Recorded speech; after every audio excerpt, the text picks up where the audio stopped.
Hi, welcome to another video here from Opus Vita. My name's Laura and this is Kiva helping me out today.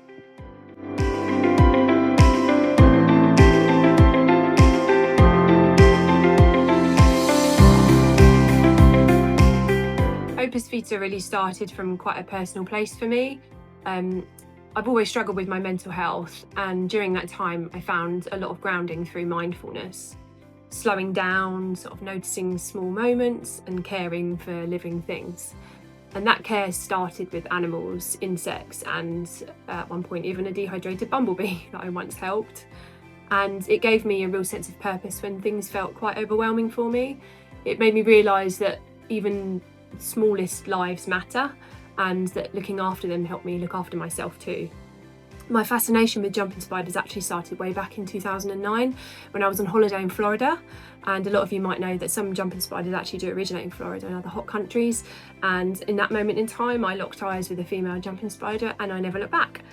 That curiosity never really left me, and years later, during a really difficult period, my first jumping spider sat on my desk when I returned to work, and watching her build her web gave me focus, calm and inspiration really.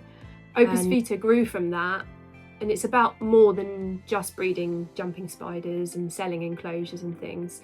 For me and my team, it's about mindful care, balance, and really creating a community where both people and spiders can thrive, and that's really what Opus Vita means to me. Opus Vita is actually Latin, opus meaning work and vita meaning life. And for me, that felt exactly right, because Opus Vita really does represent my life's work, but also a period of time when I was learning how to bring work and life back into balance, really. It came together at a time when I was returning to work after a significant illness and having to really prioritise my well-being alongside what I was creating, which at the time was Opus Vita. There's also something quite personal about the name. It kind of intertwines my past with my present, and a reminder of where I've been, what I've learned and what I do now. I also wanted the name to reflect the connection that I made with these tiny creatures. Watching them do what they do helped me slow down and appreciate the quiet and purposeful work that's happening right in front of me whilst I'm doing my work.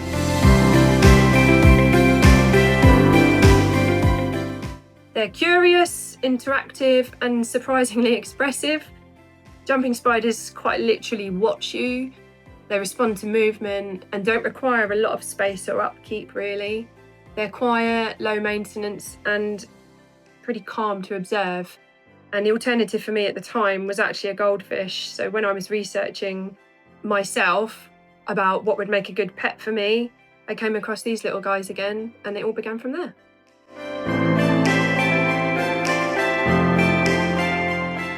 On average, jumping spiders live about 1 to 2 years, with females living slightly longer than the males. I have, however, had both males and females that have happily lived to around 3 years old, quite happily with the right husbandry.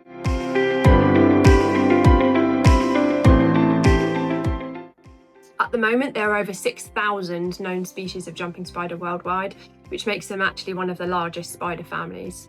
In the hobby though, only a small number of species are sort of commonly kept as pets, with Phidippus species being some of the most popular because of their size, their temperament and their visibility.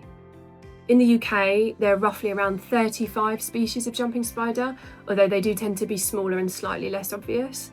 The most common that you'll probably see is the zebra jumping spider, which you see living on things such as benches or wooden fences.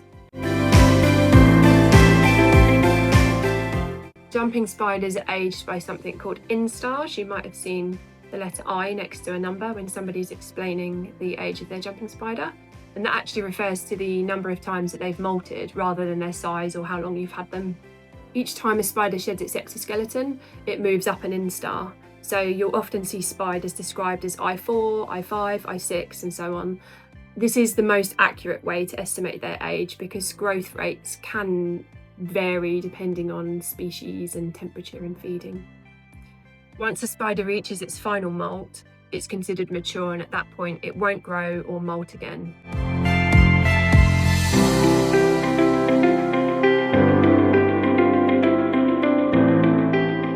To get started with a jumping spider, you don't really need lots of complicated equipment, but there are a few essentials. You're going to need a properly ventilated enclosure, appropriately sized live food, and a misting routine for hydration. You'll also need enrichment inside the enclosure, things like foliage and anchor points higher up. Jumping spiders are arboreal, which means that they prefer to web and rest near the top of their enclosure. In the UK, supplemental heating is usually needed, especially during the colder months like we're experiencing now. This is typically provided by a heat mat or a heat cable, and to use that safely, you'd use that externally on your enclosure. The key really is gentle and consistent warmth rather than high temperatures. Overall, jumping spiders thrive best with really stable conditions, minimal stress, and really thoughtful and attentive care.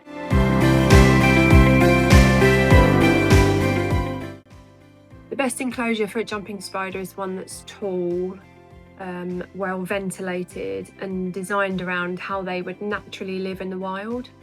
Jumping spiders do spend most of their time higher up, so vertical space and good airflow are far more important than floor space. At Opus Vita, we design our enclosures specifically with this in mind, and ours are front opening, so you're not constantly disturbing the spider's web at the top, and they include cross ventilation to keep the environment as fresh and stable as possible. That makes day-to-day care, feeding and misting quite a bit less stressful for both the spider and the keeper. Whichever enclosure you do choose, the most important things are secure ventilation, safe climbing and surfaces, and a calm, stable environment. When the enclosure works with the spider and their natural behaviour, everything else becomes much easier. Jumping spiders don't really need a lot, but what you should include should be intentional and based on how they would naturally behave in the wild. The most important things are anchor points and climbing structures higher up inside the enclosure. This can be things like artificial foliage, branches, cork barks, or magnet mounted decor. Anywhere they can explore and build their web, because that's where they feel the safest. You'll also want good airflow inside the enclosure, clear visibility so that you can observe your spider easily, clean and unfiltered base to reduce the risk of falls and make maintenance a bit easier. Water is generally provided through light misting, so you don't need to keep water dishes, and any decor should be smooth and spider safe with no sharp edges and loose fibres. The key really is creating a calm and vertical space that feels secure without being too overcrowded. A general rule of thumb is less at the bottom and more structure at the top.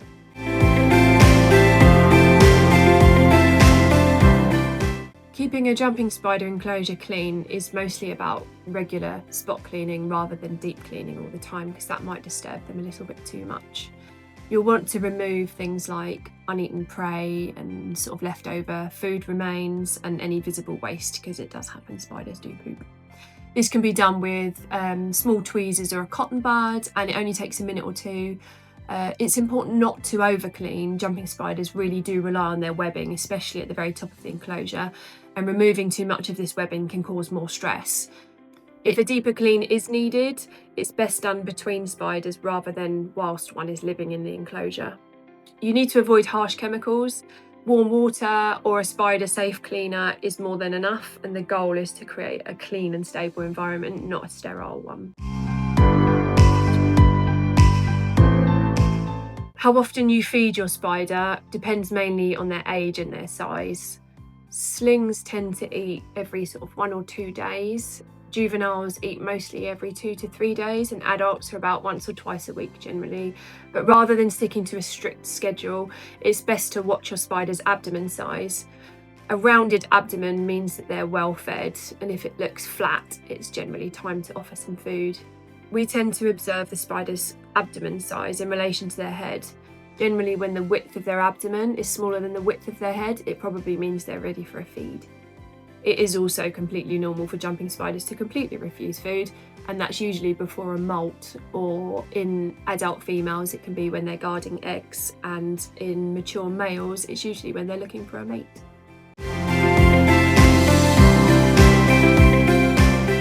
Yes, like most living animals, jumpers do need regular access to water, but not in a bowl, because their lungs are actually on the underside of their abdomen, and too much water can actually cause them to drown. So we tend to provide water by lightly misting their enclosure so that smaller droplets form on the walls or on the decor.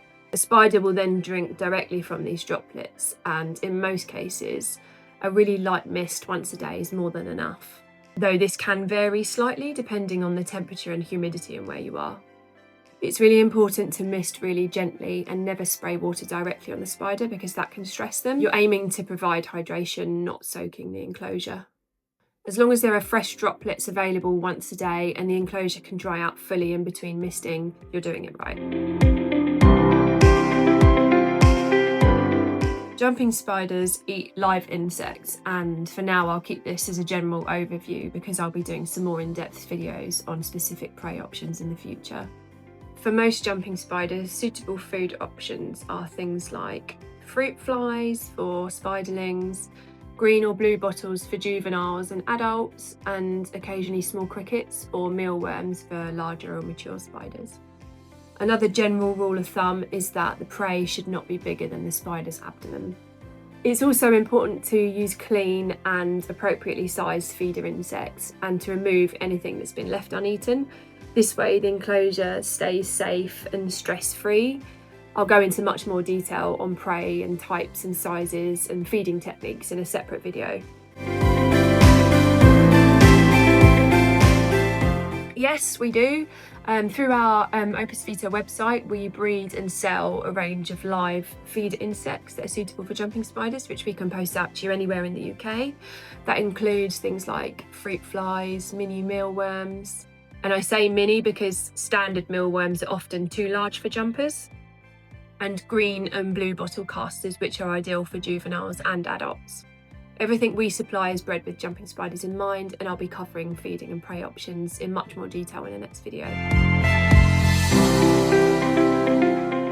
The easiest way to tell a male from a female jumping spider is by looking at their pedipalps, which are the fuzzy things at the front that usually move up and down. Once mature, males tend to have larger, sort of bulbous pedipalps, often described as looking like little boxing gloves. Females have slimmer and straighter pedipalps and tend to have a larger, rounder abdomen. In adult females, you may be able to see the epigny on the underside of the abdomen, which isn't present in males. Sometimes it isn't possible to sex a spider completely until closer to maturity.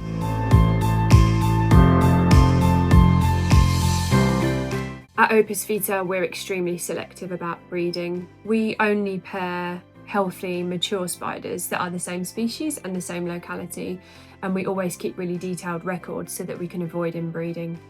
Temperament, overall condition, and feeding response all matter.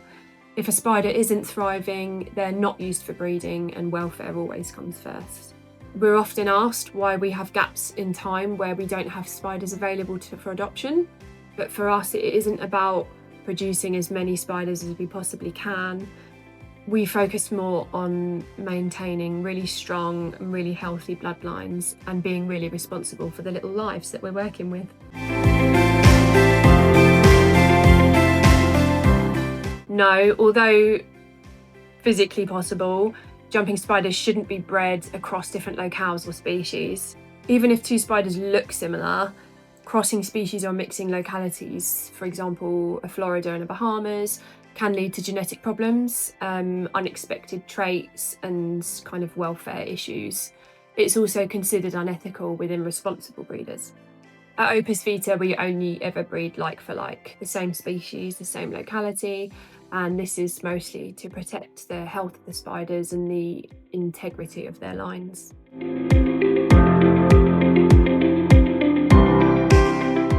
It varies by species and individual mums, but most spiders will have anything from around 30 to over 100 spiderlings from a single egg sac.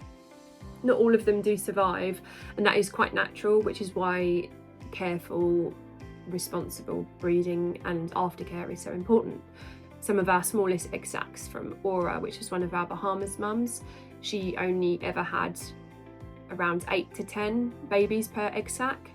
And then some of our successful Florida lines from Ethel and Eek would have anything from around 100 to 180 babies per egg sac, so it's really difficult to tell. When spiderlings first hatch, we keep them together.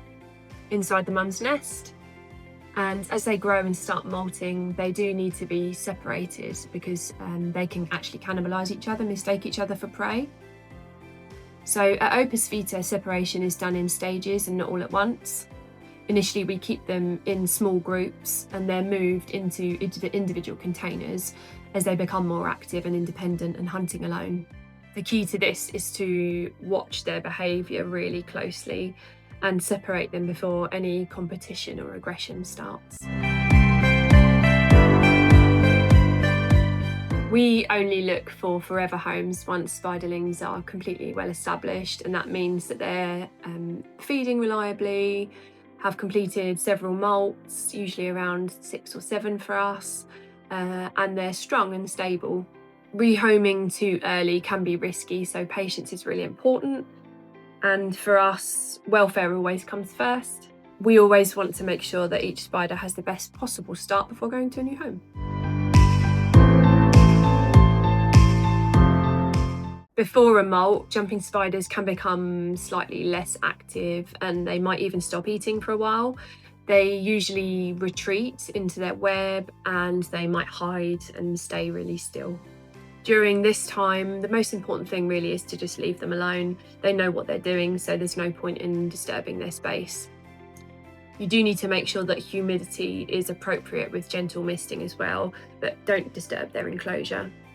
After their molt, their new exoskeleton becomes really soft, so they should be left undisturbed for a few days before offering food again. A mismolt is when a spider isn't able to fully shed its old exoskeleton, and this can sometimes result in trapped legs or damage to the body. Mismolts are usually caused by things like low humidity, stress, weakness, or overall just a poor condition. Unfortunately, mismolts can be fatal, which is why stable conditions and proper care are so important, especially around molting time. Yes, actually, it's a question that we're often asked. Surprisingly, many spiders can survive perfectly well with missing legs. If the spider's still growing, it might actually regrow the leg over future molts. Adult spiders can adapt and live completely comfortably, especially if the injury isn't actually that severe. As long as they're feeding and behaving normally, missing legs aren't generally life-limiting. An abdominal separation is a serious injury where the abdomen partially or sometimes fully separates from the cephalothorax. This is usually caused by falls or handling accidents or unsuitable enclosure designs such as hard drops or sharp edges. Sadly, abdominal separations are most of the time fatal, which is why secure enclosures and gentle handling and thoughtful setup are really important. Thanks for spending time with me and for taking an interest in these little creatures. If you have any more questions, feel free to reach out via any of our channels or on our website. I really love hearing from you, and I do read all of your comments on our videos and messages, and I'll be doing more videos like this very soon. Take care of yourselves, take care of your spiders, and I'll see you in the next video.